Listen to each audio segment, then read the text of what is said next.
let the truth be told that I'm not a hardcore typographer.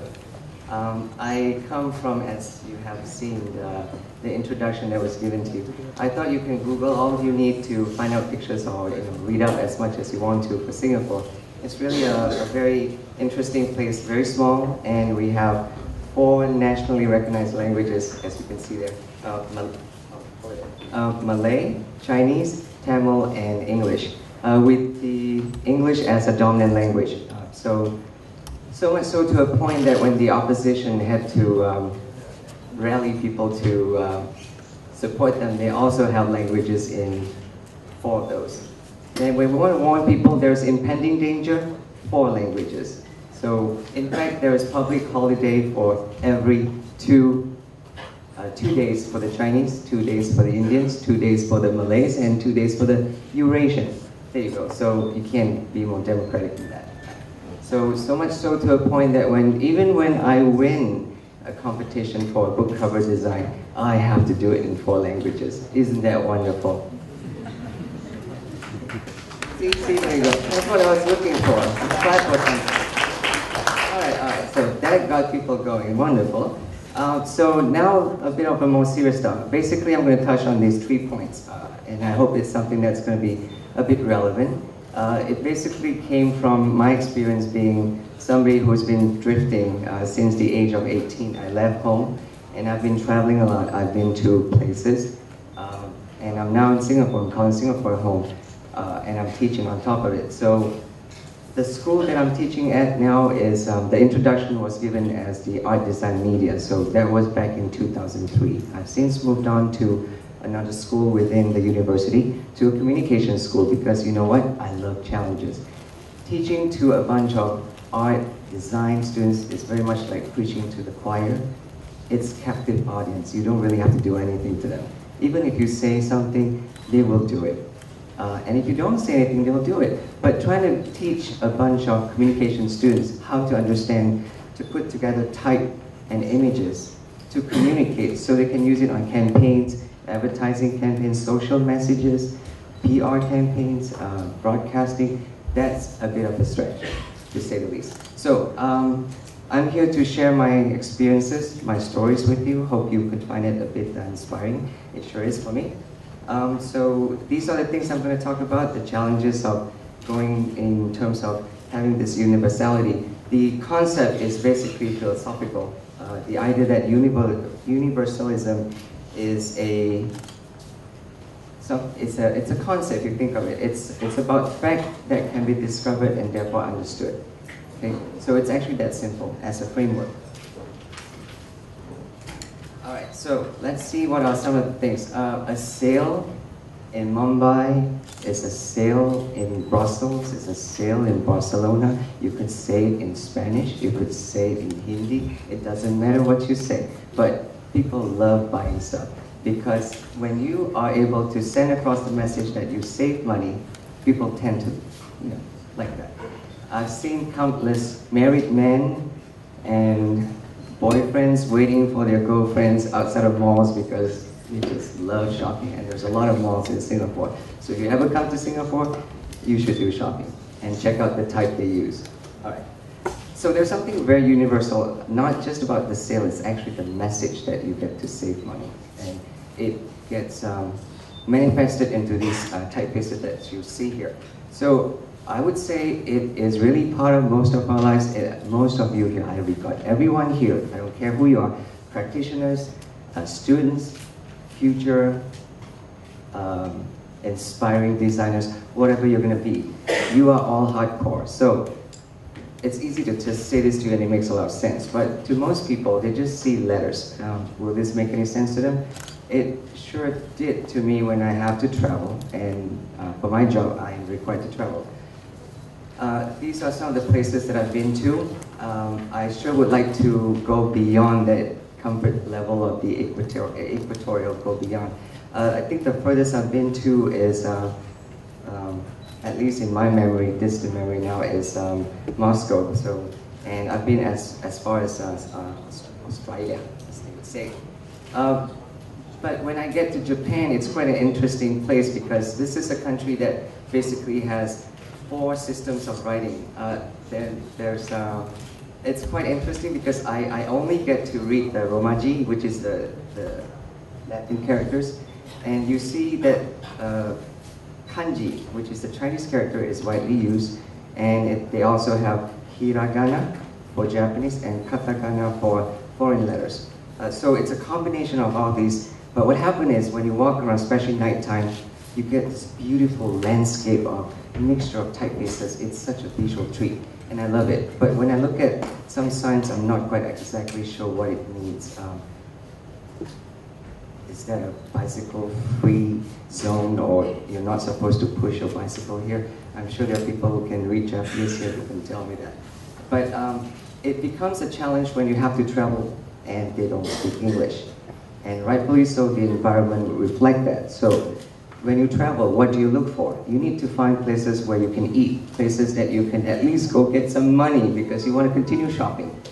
And if you need to find a bank, I'm sure everyone here can at least tell what bank it is. Anyone guess? Citibank, there you go.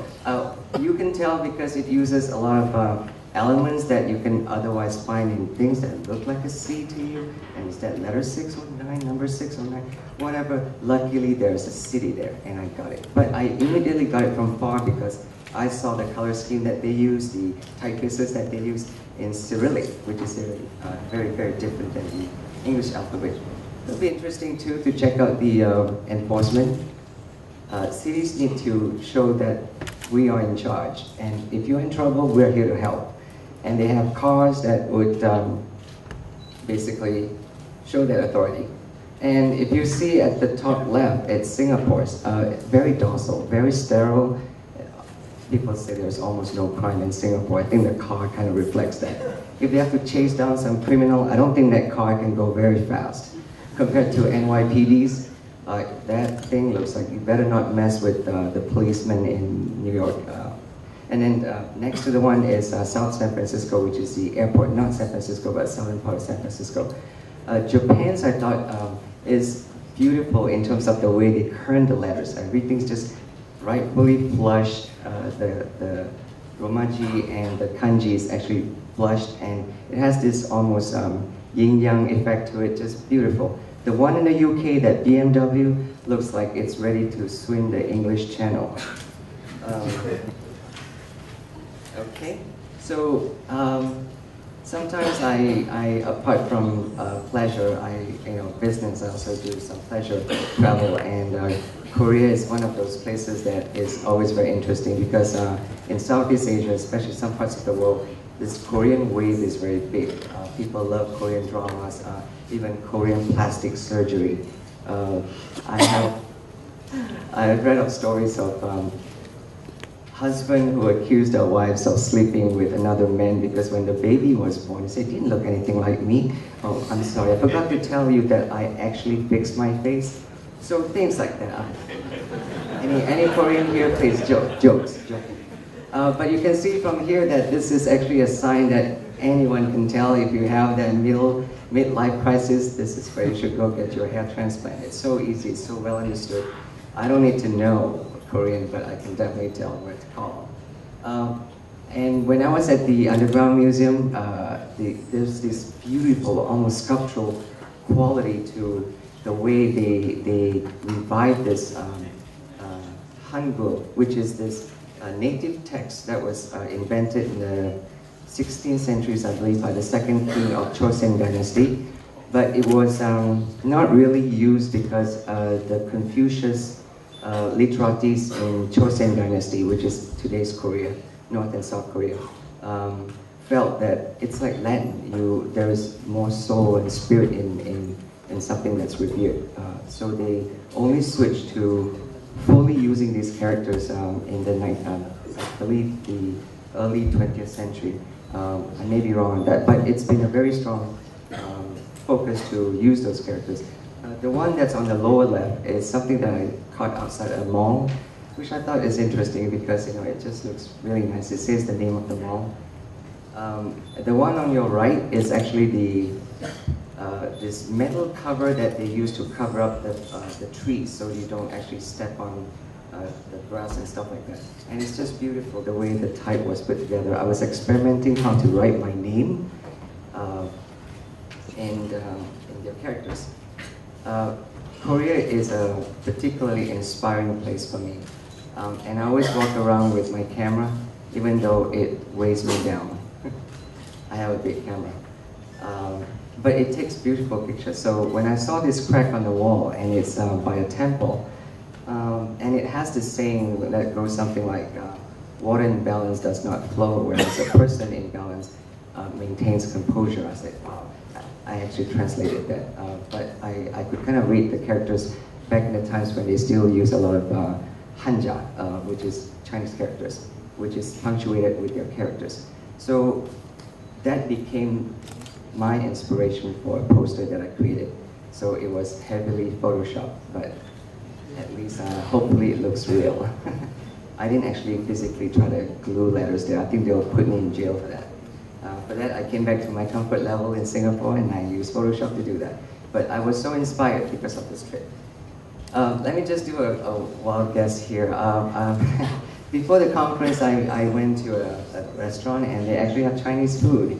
But the typeface they used didn't quite reflect that. It's just the name that suggested. So I want to test the audience here. Can I at least have some volunteers? What comes to your mind when you think of Chinese restaurant? Anything goes, anything. Chopsticks, thank you, yes, but the Japanese would claim that too. Chicken cashew noodles. The noodles, yes, the Koreans can claim that too. Chicken cashew nuts. Chicken cashew nuts. Chicken cashew nut. The dragon. Dragon. Fortune cookies is very big in the US, yes, and most of you got it right because if you have to say that you're a modern restaurant in the UK, yeah, you can tell me that. The typeface I thought was beautiful, but it's not just the UK, Australia, everywhere the places that I go to, I always have to go check out, is there a Chinese restaurant? Because I want to feel connected to my people. No, actually I'm hungry, I need Chinese food, that's all. That's just the truth. The other one was the philosophical part. So every time when I travel to these places, it's like going to China without going to China. So, I mean, if I could just strip away this skin and look like a white person, I would tell you that if I'm traveling within the country and I want to feel a bit of China, I want to go to Chinatown. So I would look for things that would suggest Chineseness. So I look for things like dragons, temple-like roofs, and you know, when I was a student in the States, I flipped through Yellow Pages to look for restaurants. I thought, these people, can you at least be more creative with the name? Like pagoda, lotus, dragon. Luckily they didn't use Bruce Lee. But you can tell that this typeface they use here, China Pearl, can you be more direct than that? And rendered in this type style is enough to tell anyone that this is a Chinese restaurant, even if you cannot read the word. It looks like a Chinese room. Well, if it's a temple, just walk away, fine, it's a Chinese restaurant. The characters there, by the way, is the character for dragon. So it sort of looks like dragon. Chinese characters has this semantic information, so it looks like a painting, and it rightly so it should be. I guess academics, please don't, you can disagree with me, but this is my take on it. I believe that expressively used display typography is there to enhance the message. At the end of it, it doesn't matter if it says Chinese restaurant, lotus, dragon, Bruce Lee, it has to suggest that Chineseness. So we do that by treating it as a form of design element, yeah? So let's see what we can do.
sure find it entertaining.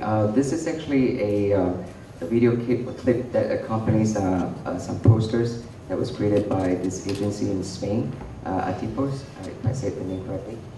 They were trying to pay some sort of homage reverence to some of the typefaces. You can see one of it is Clarendon. So they found a very interesting way to express it. In fact, using the human surface as canvas is nothing really new, but they just added some newness to it. As you can see, Stefan Sackmeister has actually done that in a very painful way.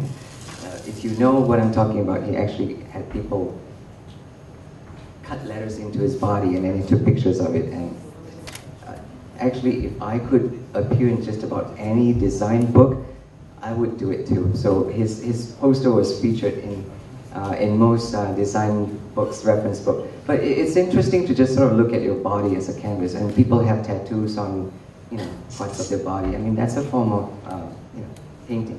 So it's quite broad. But I kind of find this interesting because, well, how about something like this? I told you there's a lot of malls in Singapore, and malls are just good for one thing: air conditioning. I go there because it's hot outside.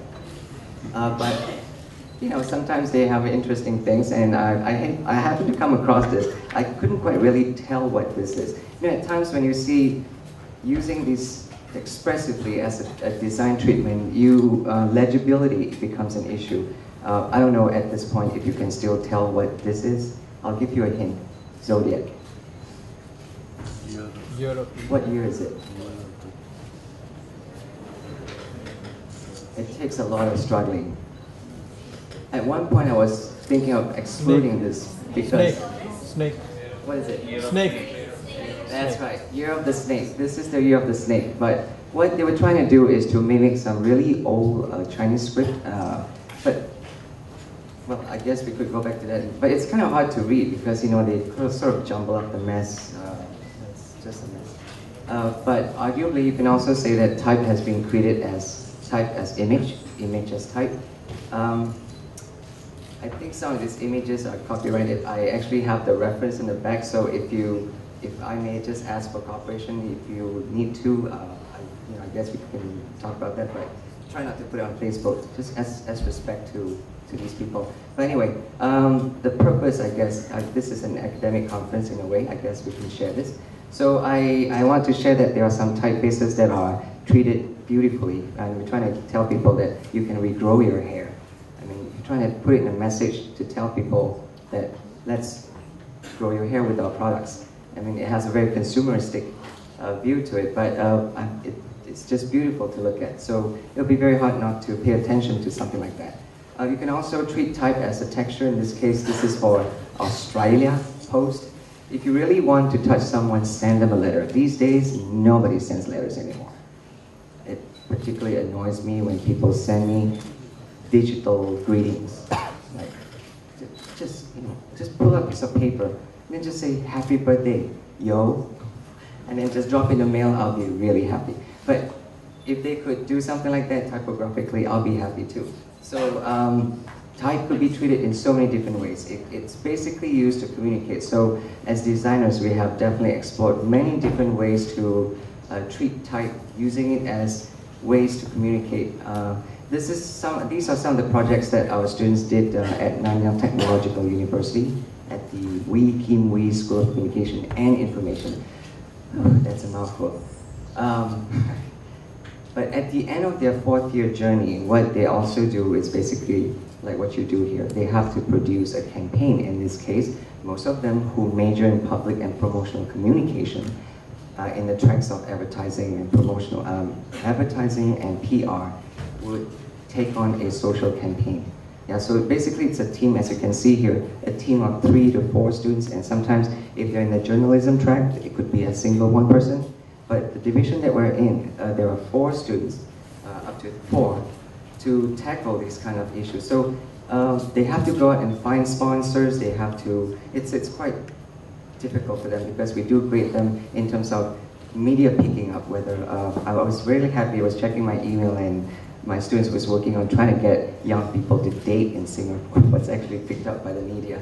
So I didn't share that, but I wanted to share this parts of the campaigns that we've done. because I believe through hopefully the classes that they've taken with me, and as they move on to understand the larger picture of communication, they still take that design elements with them to punctuate your message, to really give it this meaning, a stronger meaning.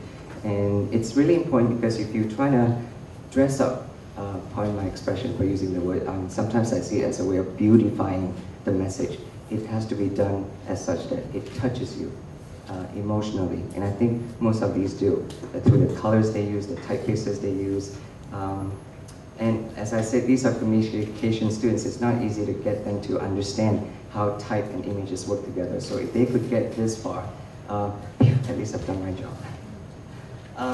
So now I'm going to talk about some of the challenges apart from being a teacher, but in general, what typography could be. There are a lot of issues that we have to think about because it's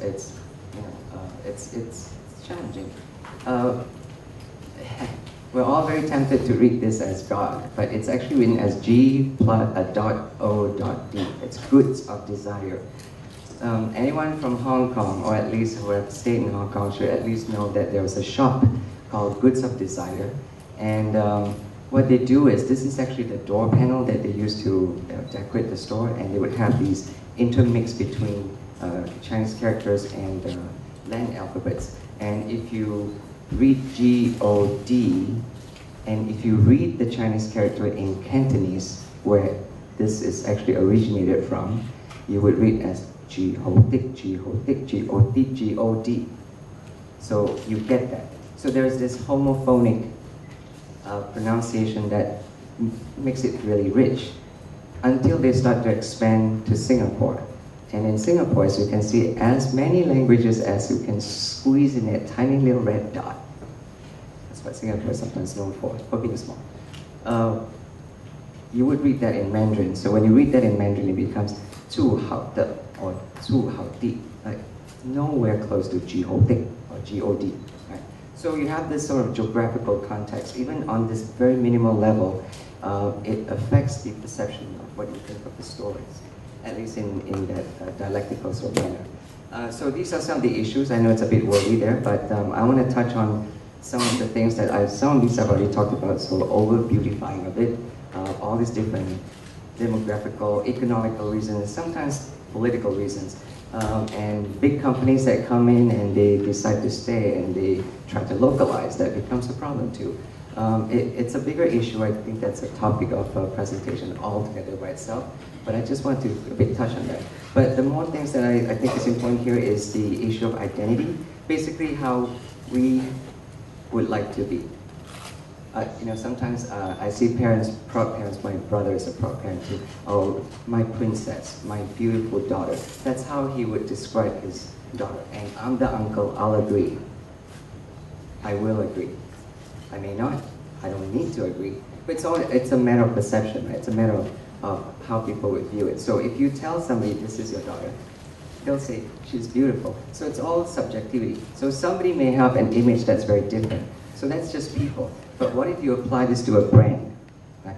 So if this is a brand and you like to tell the whole world that we're big, we're great, we do this, we have this corporate social responsibility, people would still see it as, with a tinge of skepticism. Like, are you doing this because you're trying to sell more soaps?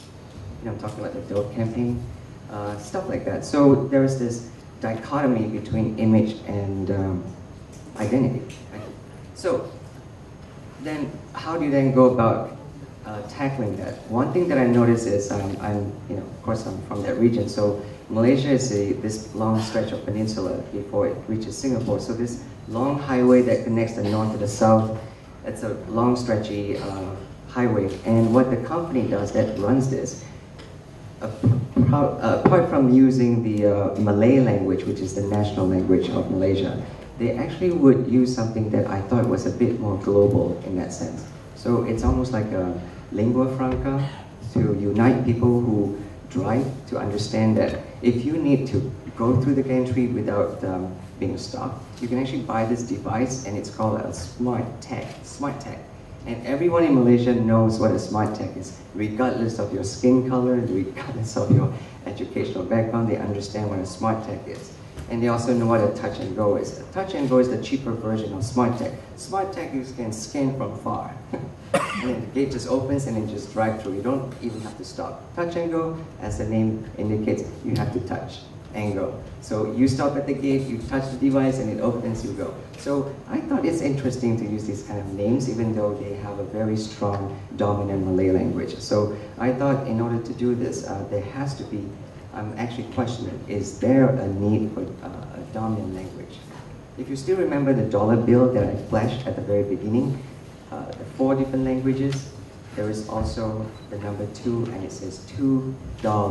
It's spelled $2, so it's still in English. So it becomes an issue when we treat type as images, and in a way that when images are images, it's interpreted. You are asking people, you are inviting people to be part of that interpretation. My interpretation is different than your interpretation because I come from a different educational background, you come from a different social class, who knows? Who knows? Yeah. So maybe you mean this, maybe I mean that. No, that's not what I mean, because image is polysemous, poly. Roland Barthes, the French literary critic, actually argued that the author is dead. And in some point I believe he's right, because if you are, as a writer, inviting people to read your text, they interpret that the way they see it. And as an author, you really have no control over that. So the same applies to us visually. So if we try to look at visual the way we think that's the image, but in fact the identity is something else, then you've got an issue here. Yeah? So you've got that interplay between image that has a lot of meaning, so polysemous, a lot of meanings. And in order to do this very successfully, you have to be very consistent. Right? So consistency is a good thing, but it could also lead to conditioning. This whole world, I was at the guest house, and when I'm bored, I watch the TV. Everywhere I go, there's always a pill, a cream, a doctor to make you look thin. So we've been conditioned to think that beautiful is thin. It is beautiful. So it's just an example of what conditioning could do to us. Yeah. So it's because of this kind of consistency that could then lead to visual stereotyping in the context of typography. And so it's a form of conditioning. So stereotyping is interesting because if you look at the dragon, remember, like I'm looking for Chinese restaurant, dragon, yes, Chinese restaurant. Right. So it's a form of visual stereotyping, and to a point that you could even say. There is actually a saying that the Chinese are the descendants of the dragon. So you can see where that comes from. What kind of restaurant is this? Maybe somebody can take a wild guess? It actually reads, if I get this right, somebody who, I'm sure there's somebody who reads Russian here. Yippun Shikara. Yippun, Japan. So it's a Japanese restaurant, but if I don't show you anything and you only see this, the visual stereotyping is that, well, Japanese, I see hiragana, katakana, kanji, okay, all right, it's got some of these elements, so why not we just repeat them? So why don't we just use the T, wan, go, dian, pie, all of these. So if you have some of these elements, it's very easy to just bring out the Chinese-ness or Japanese-ness or the Korean-ness, you name it, the Vietnamese-ness of it. So you could see different traditions, but yet guided by the same protocols, pretty much would actually dictate how things are being interpreted. What year was last year? Can you tell? Dragon. But it's so easy because it looks like the dragon character. This is the more script, brush, script-like way of writing it. But if you understand it, you see it. This is, by the way, in Singapore. And I told you there's a lot of malls. And malls are good for one thing, air conditioner and big banners where you can take pictures and come share them at conferences. malls again, I just feel so bad. I don't hate, come to Singapore, don't hate me because I keep telling you about malls. There's a lot of those. If you're driving, regardless, you need to find a place to park. And we all know if you drive, you see the P sign, that's parking. So you know that's where you should turn to go to this mall called Bugis Plus. And you would turn, but then when you're at the entrance of this, you see this. You would think, wow, there's a lot of malls in Singapore, and new ones just spring up overnight. And then sometimes you wonder what kind of product they would sell. And sometimes I would like to just give challenges to myself and see, can I actually guess what kind of mall this would be? Any wild guess? What do you think this mall is going to be like? What kind of product do you think they're going to sell? Toys, medicine, like pharmacy, clothes, you name it. So you've seen one, you've seen everything. But Singapore has relaxed up on a lot of its rules on how lights could be displayed, because in the past they would see this as like flashing neons and things like that as noise. So the Urban Redevelopment Agency of Singapore has since relaxed the rules. So malls suddenly now put on makeup, just like people. Beautifying. Let's beautify the exterior of the mall and let's make it look interesting. So much so that to me, that's just the roof, do you need to go to the extent of painting the roof? But that's what design does, it just beautifies things. And if you're standing from a distance at a lot of tall buildings in Singapore, the graphical elements itself has become a brand. Because you can immediately tie this. It's actually a bridge that links you from this mall to another mall. So you can conveniently walk from one air-conditioned mall to another air-conditioned mall. Maybe the bread here is $1.50, the other one is $1.45. So if you walk 200 yards, you save yourself 5 cents. Anyway, some of the challenges which I hypothesize in that sense, like in the old days, we've got the apprentice learning from the masters, and it's a good thing. I've got my students wanting to learn something because they were inspired by something I showed them. So, naturally, we want to follow. Sometimes I say, I wish I'm just as good as my mother or my father, right? Because we want to imitate them. So very naturally, we tend to do this, but the cultural conditioning. So is that a good thing? Sometimes I think if we just end up repeating something and just blindly following them, it becomes a bit dangerous because you don't think anymore. You stop thinking. So Michael Moore has a very critical movie, 9/11. If you have a chance to see it, you should. This guy is just brazen. I love him. So rightfully the poster should reflect that. And the typefaces chosen actually has this rubber stamp. And so when, I haven't seen what Dear Enemy is like in this, but I could tell that the treatment is very similar. And China's not to be blamed for that. Actually, the world is to be blamed. We are to be blamed for this. We are part of this culture, no? We propagate this, we design this, we have a consumer that we think is going to understand if we try to show someone's back and not show their face, or sometimes just part of the face. That would probably suggest what? Mystery, drama, tension, killers lurking, right? All of that. And they combine that with the typefaces, sometimes at the top, sometimes in the middle, sometimes at the bottom, serif, sans serif. They make it look a bit murderer-like. Then you get the idea, So people don't think about this, You just want to go get your entertainment. I pay my $10. I just want to sit there in an air-conditioned cinema and enjoy my movie, right? So you want to show sexiness. What do? You get somebody to spread their legs like that, you take a picture. Oh, is that sexy? There's so many ways to show sexiness. Is this the only way? Yeah? So, I'm focusing a bit more on the visual aspect, but also keep in mind that type and image they're just so much part of each other now. It's very hard to split them. So in many ways, if you remove the images and just look at the type, you could see even then how much things are similar. They are actually quite similar. So we tend to just repeat this over and over and over again. You get the point. I don't need to tell you this is a scary movie. Beautiful. Absolutely beautiful. I roll my eyes. So according to Nathan Shedroff, this guy who runs a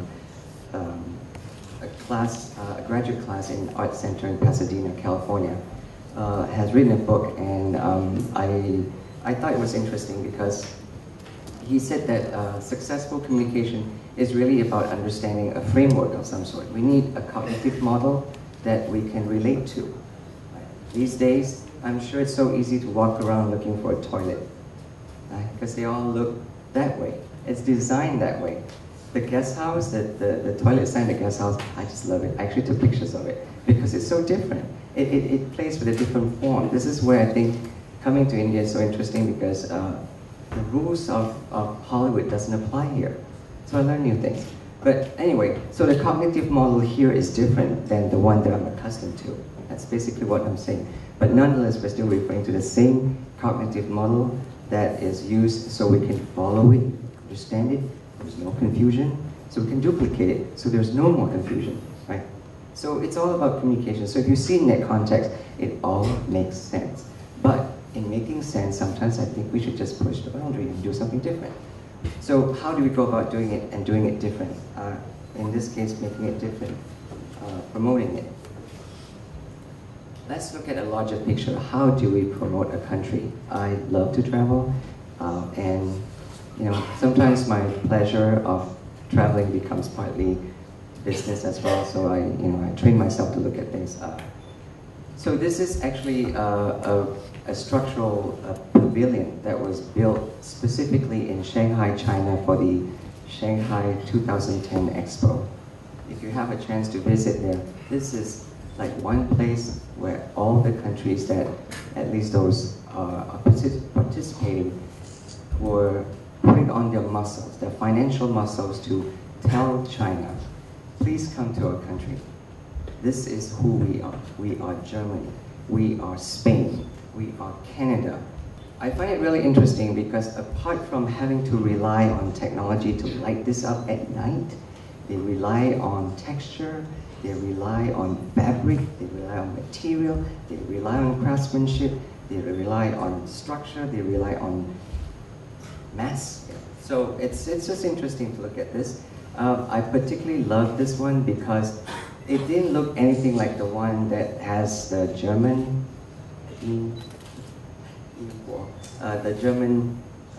pavilion is quite, let's just put it that way, it's very modern and clean.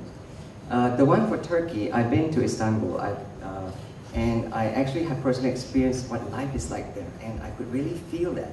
This type gets me excited when I see it because it brings back the memory that I had when I was visiting Turkey. And I got even more excited because I haven't seen the Chinese character that was done in that fashion. And then for the first time I saw it. So this picture is part of my collection. I love it because it tries to mimic Turkey. Tu Erqi is how you pronounce it in Mandarin. Well, the two fighting brothers of North and South Korea are completely heaven and earth. Well, they're fighting, so naturally they don't want to look like each other. That's fine, that's fine. The one to your right, you see this duplication of patterns and Hangul, which they are so proud of, and rightfully so. And they have replicated in this almost like this wallpaper light to wrap up this whole building. And there is actually a 4-hour, people stand in line 4 hours to get in the heat in the summer. And I thought, I have better things to do. So I'm going to go check out this, the north and see what they have to offer. You know what? I left in 5 minutes. There's nothing there. If I had slept the outside with some nice typographic pattern or texture, I would have hung around a bit longer. But it's just different, I guess, different environment, so it's a bit of a unfair comparison, but visually I have every right to do that, because visually you interpret it the way you see it. I interpret the way I see it. I like the one on the right. I leave that to you. Sri Lanka is so, when I walked in Sri Lanka, it's like, wow. It's like I almost walk into a gold mine. Everything's just gold, gold, gold, gold, gold. If the security isn't as tight, I think that S would have been missing. And it's not me. It's just so rich, it's just nice the way they treated that. And they have craftsmen on the side to show how people create crafts, they have food, they show people in their lifestyle. So people are so entertained in that sense until I walk outside. And I know, it's a big expo, like by noon, you would have had like 30,000 people just by noon, just crazy, crazy. So there's a lot of trash. You have to find a way to get rid of the trash. And they just probably have a union, I don't know, to take care of this. You have to know that this trash is coming from the Sri Lankan pavilion. But when I see this type, I took a picture regardless, but it's quite applicable in today's context because it just trashes the country. I mean, I'm fine with SL. Can you just stick with SL, but just don't spell out the country like that? It just seems so disrespectful. But I remember that Parsons New School for Design had something similar. And why is it seen as cutting edge graffiti? Because it's New York. So different context, different application, you derive different meanings. But the style is still distinctively similar. In that sense, it's been repeated, but in different contexts, and it brings a totally different interpretation to it. Some of the things I think may be important, necessary for countries to promote themselves. Anyone from the tourism board would, I believe, agree with me that countries need to attract tourists. Tourists, not just tourists, they need to come with investment opportunities as well, right? So trade, you gotta have money coming in, so we create job possibilities, and you need to portray the country in the most positive manner. Yeah, you show them big glitzy buildings, wonderful, beautiful, shiny lakes with clear waterfalls, chirping birds, stuff like that, yes? Needless to say, I don't have to say much about this. So, I've grown up with Indians as friends. I don't speak Tamil, but we speak English. But India has been part of my life. There is a little India in Singapore. If you have a chance to visit Singapore, you should go. And my perception of India has always been colored, use the word in a neutral way, by the fact that this is actually my second trip to India. It amazes me that color is not wrapped on buildings, they are wrapped around people. The saris are just beautiful. You know, the people who are sweeping, I don't care who they are, they could be teachers, who they are, they wear colors. This is what I see. So this is my interpretation. The pattern, the texture, the combination of colors is very rich. You don't believe me? Just walk around and start looking at those girls in sari. They actually wear colors. So to me, India is very colorful. It's outside of buildings. You don't even need buildings to represent color, diversity. You have people, you have buildings, you have texture, you have festivities to color your life. You are very lucky in a culture that celebrates that. I come from a place where, born outside of China, I've lost a lot of that. I'm a diluted Chinese. English is my first language. What the heck? Can I say that? Spices, yeah? It's just, even if I just slap it around, I just throw it around, it looks like a piece of charcoal art. It's just beautiful. You don't even have to arrange it. So, let's move on to other countries. Malaysia has been using this Truly Asia for the past 20 years, I believe. I don't have the exact number, but it's been at least for 20 years. So Malaysia, part of Southeast Asia, is Truly Asia, and Thailand is just amazing. But could it be that Malaysia is just as amazing that Thailand is Truly Asia because it's part of Southeast Asia? Rightfully so. It's just words. What does that mean? It doesn't really mean anything. All these big words, trying to tell people that, hey, if you are in Germany, if you're in France or whatever, and you think, ooh, amazing Malaysia. all right. That sounds interesting. Look at all the colors, look at the pattern. It's interesting, right? But if you have been telling the whole world over and over and over again that it is truly Asia for Malaysia, why not incredible Indonesia? Because no eggs, good. Because Indonesia is wonderful, it's not incredible. But again, you see all these big words, like big words that get you to imagine things about India and Indonesia. But you know, regardless of big words, you have to experience it. I come to India, I've experienced it, the true India. I've been part of Little India for a while, but actually I'm now part of the bigger India. So I've experienced what India is like, so it is truly incredible. So I actually experienced it. So what I'm trying to talk about is a bit more of an expansion. I probably should watch my time. According to Nathan Shredroff, you have these different aspects of experience which I would like to pay more attention to. Meaning. Meaning is important because meaning is what we make of. We all interpret things, and there are all these different triggers, you know, like different colors, different sizes, different smell. You repeat it consistently, you interacted with it, fine. I want to talk about meaning, more specifically. We experience things, sometimes you wake up in the morning and you didn't get enough sleep the night before, you get bad dreams, stuff like that. So we experience things. Everything that we go through is a lesson, we experience that, yeah? So from there, we react to meanings. What does this mean? What do you mean? So we react. So we have emotions and those have meanings. And look at this one. By the way, I'm not loving it. It's as though you are, I guess for all adults here, it's almost like you're making love to the food. But another way to put it is as though you are deriving pleasure from eating this food. And it goes, you sound it the way we sound it. One of the workshops I've been to yesterday was to listen to type. So we practice how to, I don't know, maybe somebody could do a good rendering of this. But these are automatopoeic words. That's a mouthful, basically a word that mimics the sound it tries to say. So even they go to this extent to try to tell you that if you eat this food, it's shiok is a very Singapore thing. Like if you like something, you say, wow, shiok, shiok. So it's like, you're loving it. So, yes, very true. You have to project an image that people experience it in many ways, but you have to import it. But I think you really have to experience it.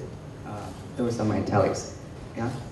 Because you've experienced something, it would really make all the difference. We all know what this is. This is an emoticon. And we do that a lot. These days, the generation has grown up with this. So much so to a point that Yahoo Messenger became quite popular for doing this. And let's see what you could do to take this forward. Hi, I'm Kok Cheow Yeoh, and my piece for the 7 Dials project is a floating illuminated mobile telephone number with no explanation. So it's quite a mysterious piece, and what I'm inviting Londoners to do is to phone it. As soon as you ring the number, it begins to flash, and you are in direct contact with the piece.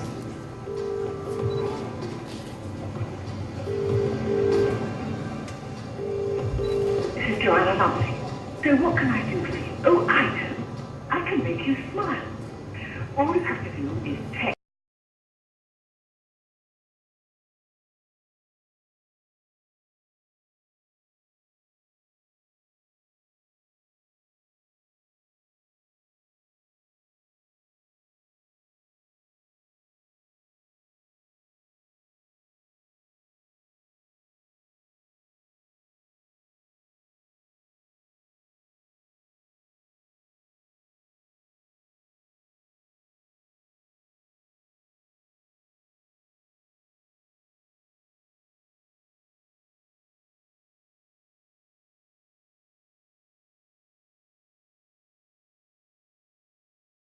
Because it's so simple. It's the guy is a product designer, I believe, and they have a festival where they invite 7 designers to express in various ways. And this is a very clever way, absolutely, very brilliant about it. Very simple, very effective. You are engaged in it, you participate in it, you react to it, and you did something good on top of it too. coming to almost the end of this, I would think that as a philosophical framework to push this agenda that universality is a good thing, it's actually a strategic value where I think looking for some commonality is important in this world that has become increasingly complex. We have to find a common way to understand each other through design, through language, through visuals, and hopefully things would become better, increase acceptance, visibility, and make things easier. So to wrap up, I would say that you should save up some money. You don't need to save a whole lot. Get a passport, buy the cheapest ticket you can get, jump in the plane and go. Because it has worked very well for me. Every time when I travel, I discover things. I discover things not just about the place, but also about myself. I understand myself more because of traveling. It's because the world is shaping me and I'm shaping the world. But I also realize that all of us, we all do this, we judge. You cannot just stand up here and I will argue with you till the cows come home. And there are cows. I actually cannot say that phrase in Singapore. There are no cows in Singapore. I could argue till the cows come home that we have our prejudices, we have our biases. Maybe bias is a bit strong, but we have subjectivity. So just acknowledge that it's okay to disagree. And we need to work towards increasing participation. Participating is one thing. You could get somebody to participate, but if they're hostile towards it, they don't like it, that's another problem. You need to work towards getting them to accept it. That's the hardest part. Because once you accept something, then only change will take place. So I believe at the end, pursuit of life enriches through our search for meaning, and by doing that, we become better. So thank you, 谢谢, Nandri, estamos, and terima kasih.